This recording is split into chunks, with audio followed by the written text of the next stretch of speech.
মাগো, এই যে দেখবেন রাধা কৃষ্ণের যুগল মূর্তি রাখা আছে এখানে।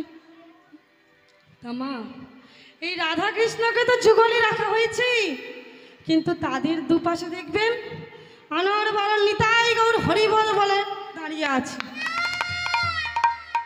ও মা, তাই এরা কারা? এরা কি রাধা গোবিন্দের সিকিউরিটি নাকি? ও মা, এরা কারা? এরা হলেন এক পাশে নিতাই আর এক পাশে গৌর। তাই নিতাই কে আর গৌর কে? এই গৌর হলো সত্য যুগে ছিলেন নারায়ণ, ত্রেতা যুগে ছিলেন শ্রীরামচন্দ্র, দাপর যুগে ভগবান শ্রীকৃষ্ণ, আর কলি যুগে কি না, কলি যুগে হলেন শ্রী গৌরাঙ্গ মহাপ্রভু। মা, এই গৌরহরি কবে জন্মগ্রহণ করেন গো? 1486 খ্রিস্টাব্দে, অর্থাৎ 1407 সালে 24শে ফাল্গুন পূর্ণিমা তিথিতে দোল উৎসবের দিন 5:46 নদিয়ার চাঁদ গৌরহরি অবতীর্ণ হলেন।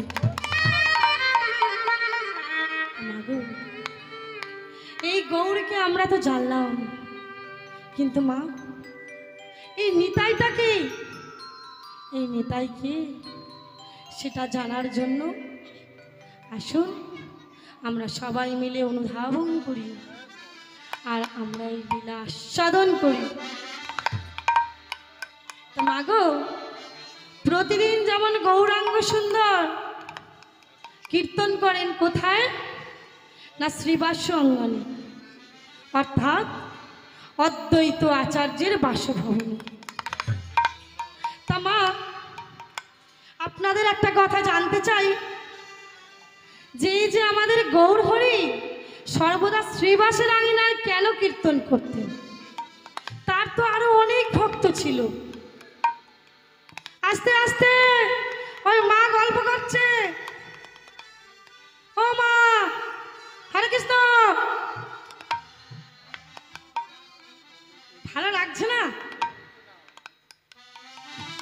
মাগো, শ্রীবাসের আঙিনায় কীর্তন করতেন কারণ শ্রীবাস হলো তার পরম একান্ত ভক্ত। তামা কেমন ভক্ত? একদিন কি হয়েছে, শ্রীবাসের সন্তান বিয়োগ হয়েছে। গৌরহরি তিনি তো অন্তর্যামী। বাবু, দেখবেন আমরা মন্দিরে গিয়ে ওই দুটো নকুলদানা সেবা দিয়ে কত কি না চেয়ে নি। আমার ছেলেটা মাধ্যমিক দিয়েছে, যেন ভালোভাবে পাশ করে যায়। আমার মেয়েটা সত্য কৈশোরে পরিপূর্ণ, যেন একটি সুযোগ্য সুপাত্রের সহিত বিবাহ।